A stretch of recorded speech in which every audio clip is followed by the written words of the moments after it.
Broadcasting from the business capital of the world, this is the Podcast Business News Network. And we are back with the owner at New Day Pastoral Counseling Services. Excited to have our friend back with us, Reverend Carlene Appel. Thank you for being here today. How are you? I'm good. Well, a little flustered. I was trying to get my program to print out. You got it printed out. I didn't. So, but I got it. I have it on another source. There we go. Well, but yeah. So, trust you had a nice Memorial Day.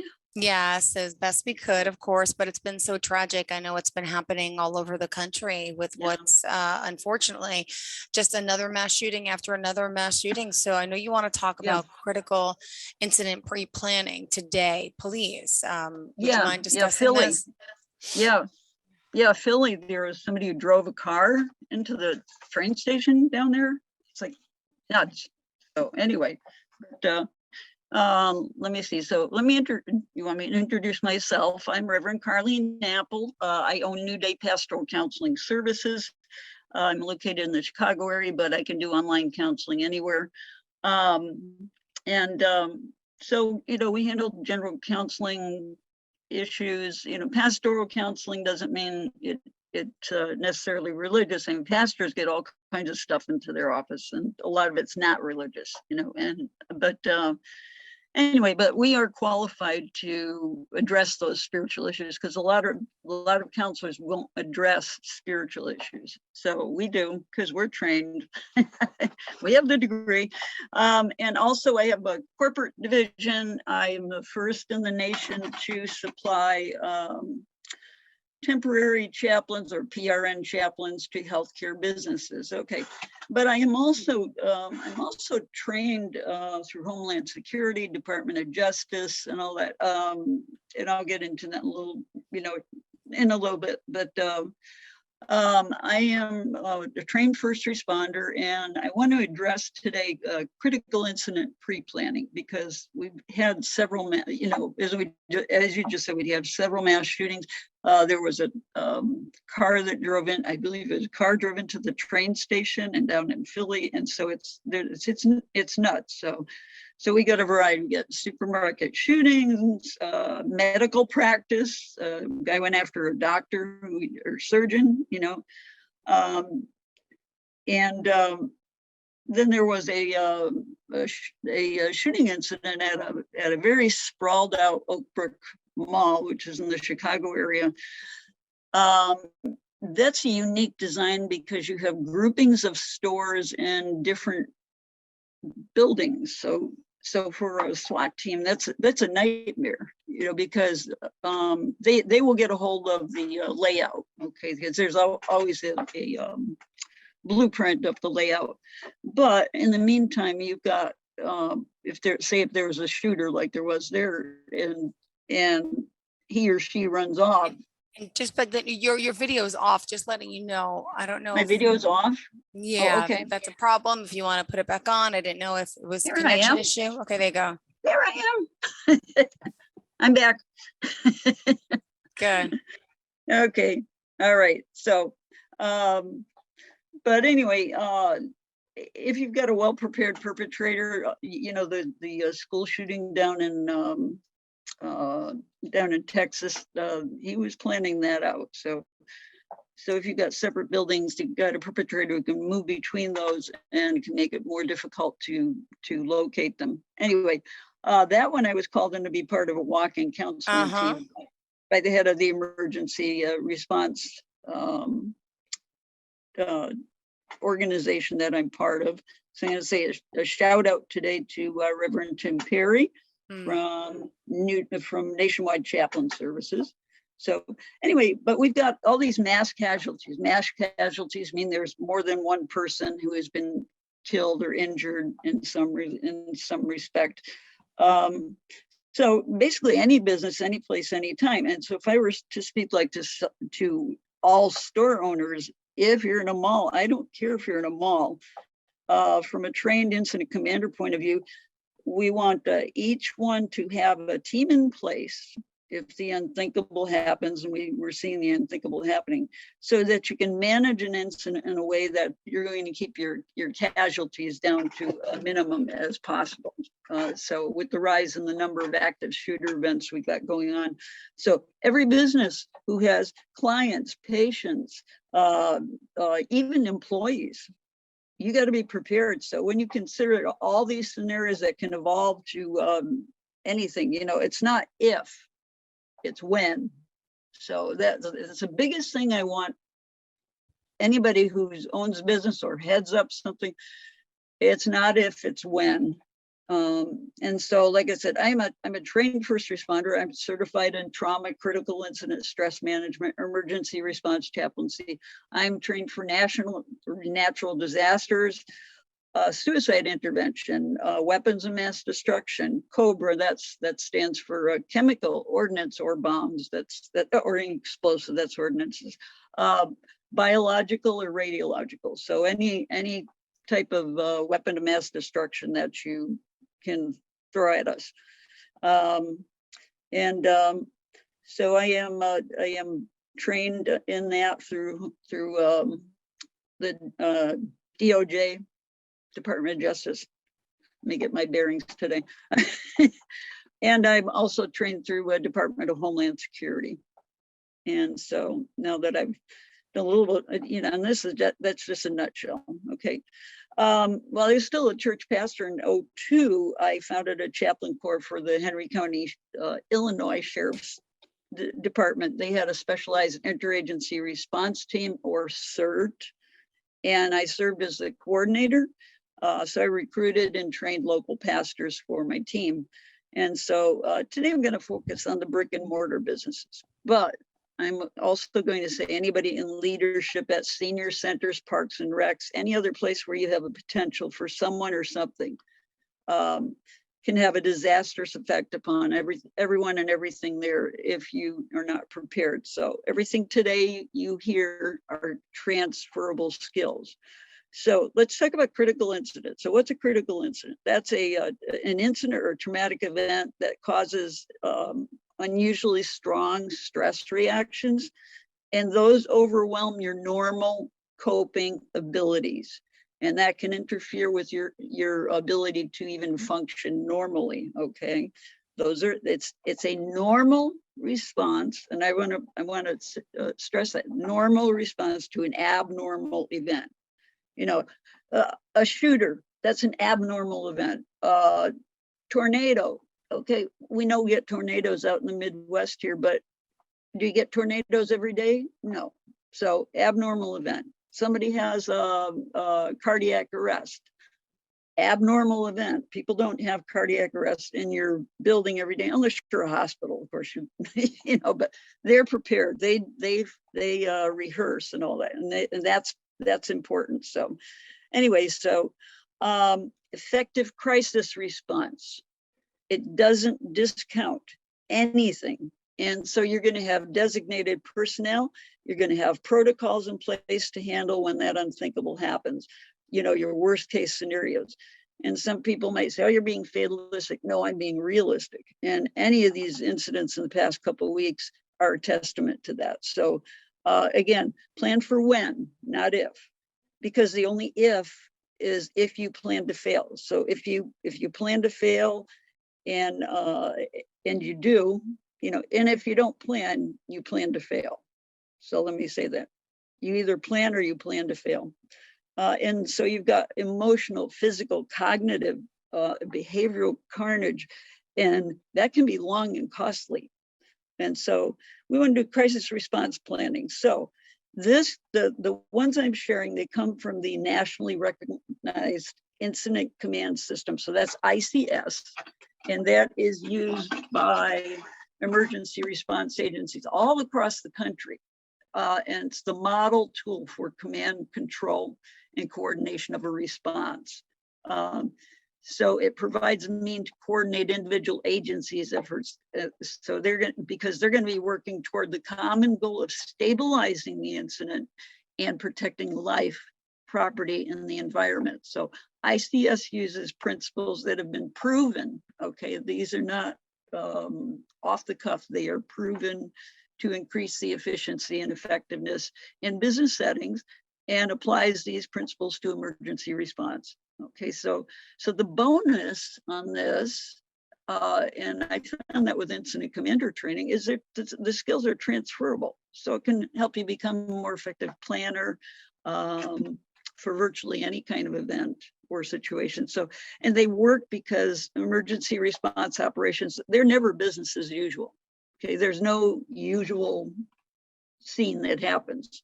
It's anything and everything because no situation is exactly alike. So the ICS, they plan for that. And that's why it's effective if it's used properly, okay? And it has to be used properly, otherwise it's not gonna work. So the purpose of your crisis response team is crisis management.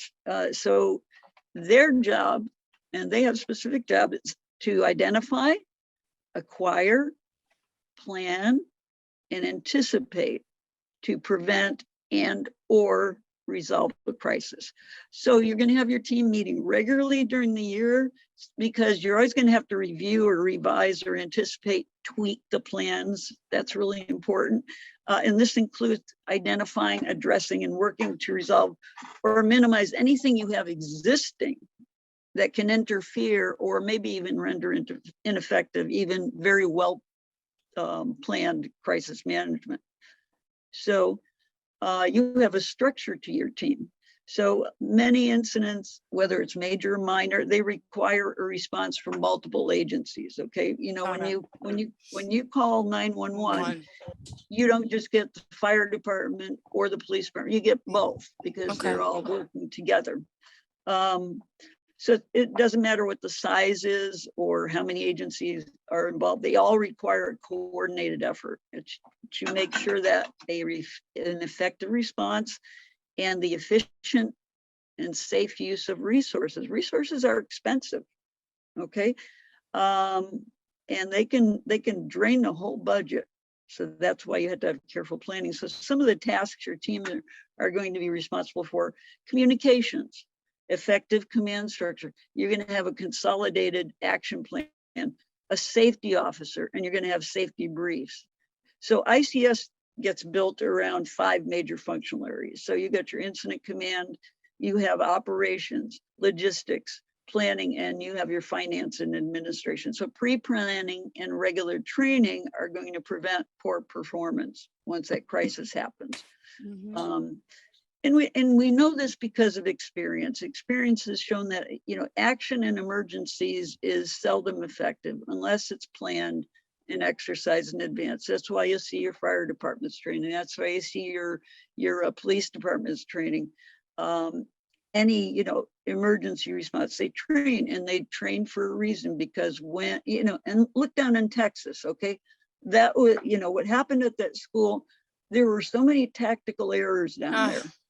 Okay, you know, and I was watching this from the eyes of an incident commander, and you know, the leadership structure had just fallen apart, and it cost more lives. So anyway, so in the planning stages, the best part in the training stages is that you can make mistakes. Okay, it's all right, because nobody's gonna be at risk. Okay, you can explore those. And it's okay to make mistakes in training. That's what we want. We want you to make mistakes in training so that we can explore them, we can address them. There's no risk to anyone. So the longer it takes to respond efficiently and effectively, the greater your potential for losses. And again, you know, we see what happened down in Texas.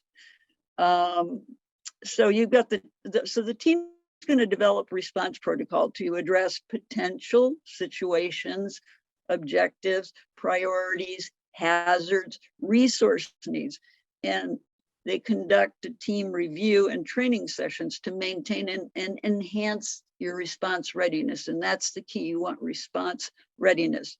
So possible scenarios, you could have, like I said, cardiac arrest. So you have fire, you have a suicide, you've got a bomb threat, you've got something biological, a dirty bomb comes in. And that happened in Chicago back, oh my goodness, it was a long time, it might have been in the 1990s. You got homicide. You've got disgruntled or former or even present employees. You got angry or former current clients. Okay, so it can be ones like the guy who was ticked off at the surgeon. That incident we had right after the shooting, and it was in Tulsa, Oklahoma. Awesome. Mm-hmm. So he was ticked off at the surgeon. Okay, and so those are things that you need to be ready for. So you've got your tasks of your team, and these are dedicated roles. Everybody needs to know what the role is. Everybody needs to know their job, in other words. So if you've got a team, know your job and don't try to do anybody else's job. Do your job. And so the head of the team, let's call the head of the team the incident commander. Or so he or she, you are responsible. Everything, the buck stops with you, okay? They're responsible for pre-planning and managing the response. So they're going to assess the incident. They're going to identify contingencies. They're going to determine what's our objective here. And they're going to identify what do we need for resources? Because like I said, resources, financial resources can drain really quickly, okay? And then they're going to be building a plan and an organizational structure and take action. In other words, the incident commander has to be ready. They've got to be assertive. They've got to be decisive. They've got to be objective, calm, and quick thinking. So 3 things: objective, calm, quick thinking. If you got somebody who's high strung, please do not make them the incident commander. It's not going to work. Okay. So they also have to be able to adapt quickly. They got to be flexible. They got to be realistic about their limitations. So, and additionally, they got to be able to delegate roles appropriately, and that might change. Somebody might get assigned a different role, but everything done has to be cleared with that incident commander. And it's good for employees to know who are the members of this team. Because when people don't know roles, people do all kinds of crazy things because they're confused, they're disoriented, just all kinds of stuff goes on. So your planning function, the whole team can actually work with the incident commander. Okay. So your first one, and I'm going to say, is your public information officer. So they're going to handle all the media inquiries and they coordinate the release of information to the media.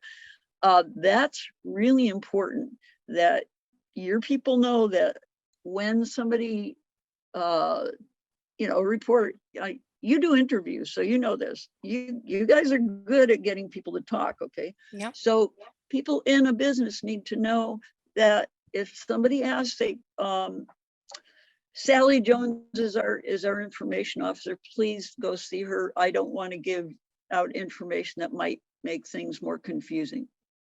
And not that we don't want to have you in there, but the fewer people that we can send you to, the less misinformation. And being in TV and everything, that misinformation happens all the time because too many people are talked to. So and so that's why you'll see when the police department speaks, one person speaks. FBI, one person speaks.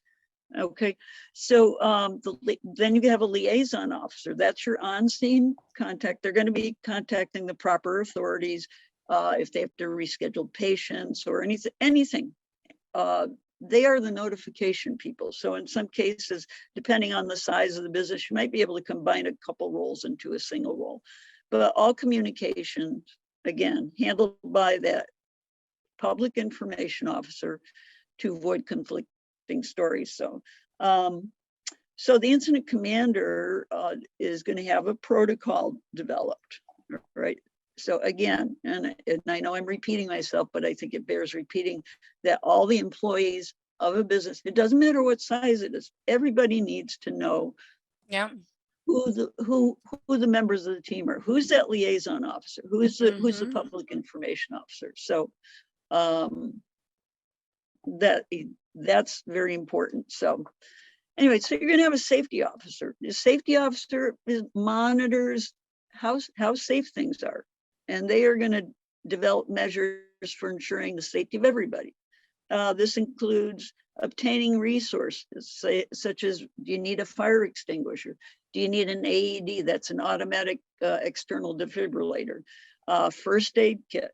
Evacuation plans. There should always be an evacuation plan in a business. Any building. I think it's required by the It's fire required to marshal. be, yeah, it's on every Yeah. floor in a certain area near the elevators, the door, yep. Not to say it won't be there, but say it gets destroyed by a fire. Mhm. You don't have an evacuation plan. But so the safety officer needs to have copies of those with them at all times. Then you want to identify existing conditions, including staff issues, so that can interfere or hinder your effective incident management. You want to manage that incident as much as possible. So the safety officer is going to work with the incident commander. You're going to develop protocol, evacuation planning, drills, identify any needed resources, allocating funds to obtain them. That's the key thing. If you need something, please allocate the funds.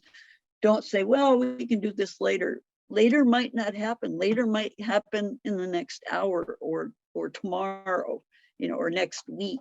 So you don't want to leave anything to chance. Again, resources can be tangible. Fire extinguisher. You might want to bring in a consultant if you've got personnel issues. So the safety officer also is responsible for contacting the regional critical incident stress debriefing team. In Illinois, where I am in the Chicago area, we have the Northern Illinois critical incident stress debriefing team.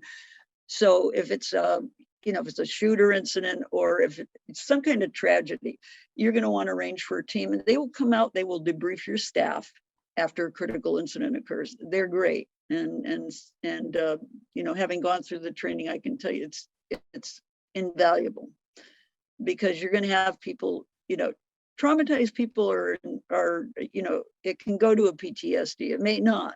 A lot of people who go through traumas come through them, but trauma is going to affect people's ability to function. So you want to do your best to make that not happen. Okay. So to summarize, that 3 or 4 people can be the makeup of the crisis response team. That's for medium-sized business. For anything larger, even actually with a medium business, have 4, so you can better assist your incident commander with his or her many oversight tasks. So the incident commander is going to determine when the team meets, and they're going to go in maybe 3 or 4 times during the year to go over everything. And you're going to review, you're going to modify any plans, you're going to identify things, you're going to analyze, make contingency plans, any new risks or conditions, because we know that, one day you could have somebody storm out and you don't know what's going to happen with them. Back when it used to be called going postal, because there was a postal employee who, and I don't even remember back when, that was back in the, back before 2000, that a postal employee came back and started shooting up the post office that he worked at. So you got to rehearse. And from being in acting, why do you rehearse? So you know your part, right? Everybody needs to know their part. You got to be on the same page. And you got to be confident enough to carry out your designated roles.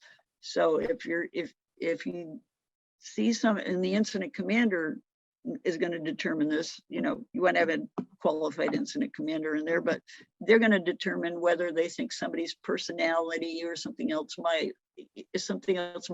qualify or disqualify them for a particular job.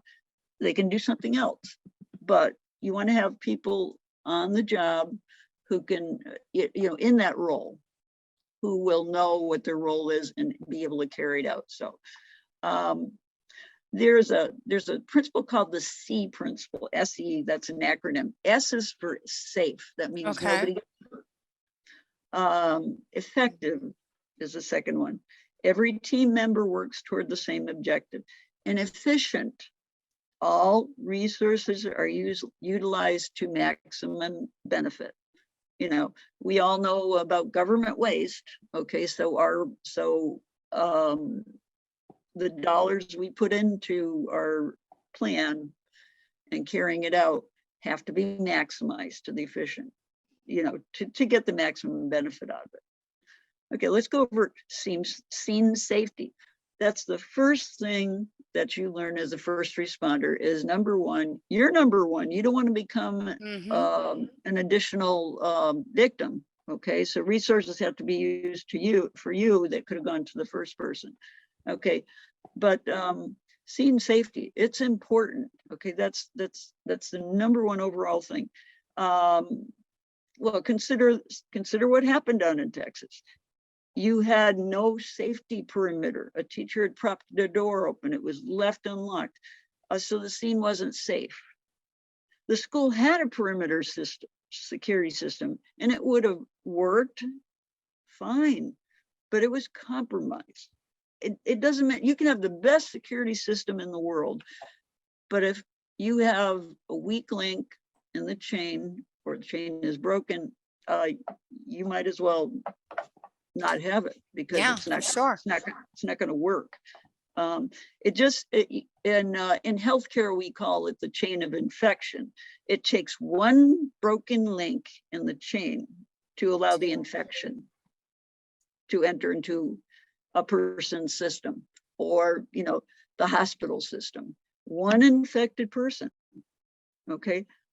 Down in Texas, and we mentioned this before, tactically, okay, from a tactical viewpoint, there was no clear leadership. Yeah. You had an ad hoc team that rushed in and they took down the shooter, because they had wisely determined that the incident command system had broken down. So that's why they defied a do not breach order, and they were able to save more children. So unsafe scenes, they can become more unsafe. Example, a counseling practice, you got a critical incident going on. Nobody delegated the responsibility of rescheduling clients, so it's not happening. Okay, so one of those you didn't reschedule comes in early. They look distraught. They're in crisis. You know, you can just see it. Okay, so where's the danger here?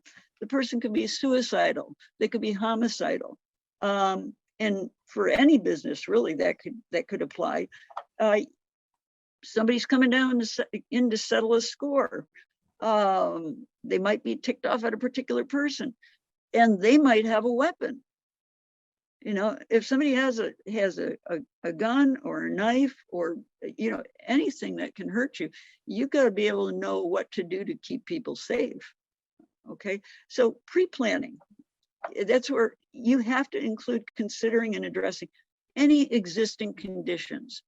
Okay, and, you know, for that counseling practice, a pre-existing conditions there, you know, for that one would be, oh, well, you know, we service clients who are homicidal and suicidal. Oh, what do we need to do to plan for this?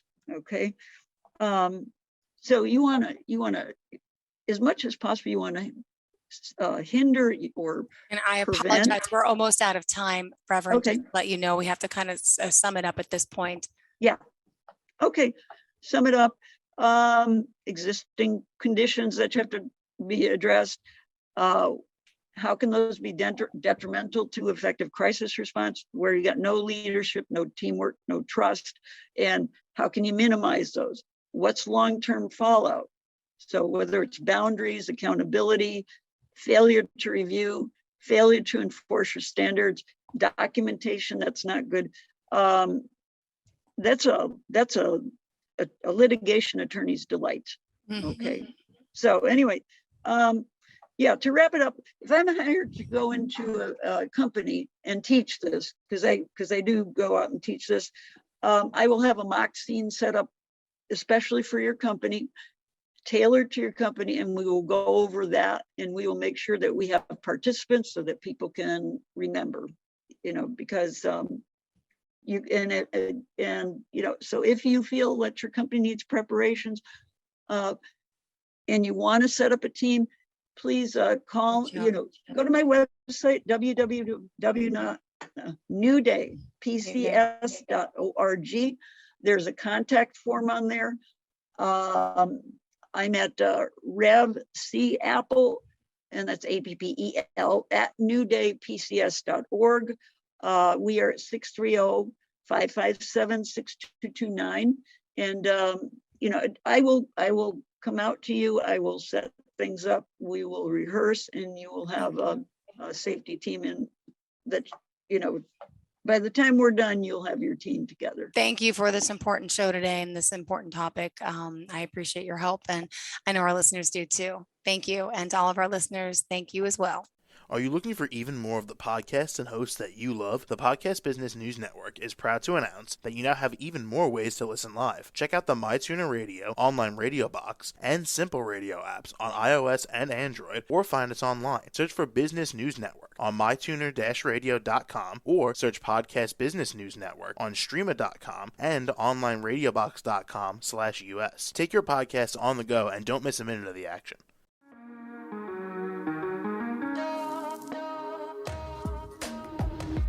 Broadcasting from the business capital of the world, this is the Podcast Business News Network. For nearly 2,000 severely injured veterans, everyday life has become filled with barriers. Day-to-day simple tasks can become pretty daunting. I have to carry my chair up 2 flights of steps or have somebody do it for me. What scares me the most is just the falling. When I'm struggling with my house, I think, to have that one great barrier just knocked down, it's crucial. Home for Our Troops is a wonderful nonprofit that builds a Mortgage-free, fully adaptive, handicap-accessible house. And there's no catch. It'll be our very first home that we've ever owned. This is a game changer. This is where your life begins again. We need you to join us in completing this important mission. Please visit hfotusa.org and help build homes and rebuild lives. Because of you, everything's going to be okay.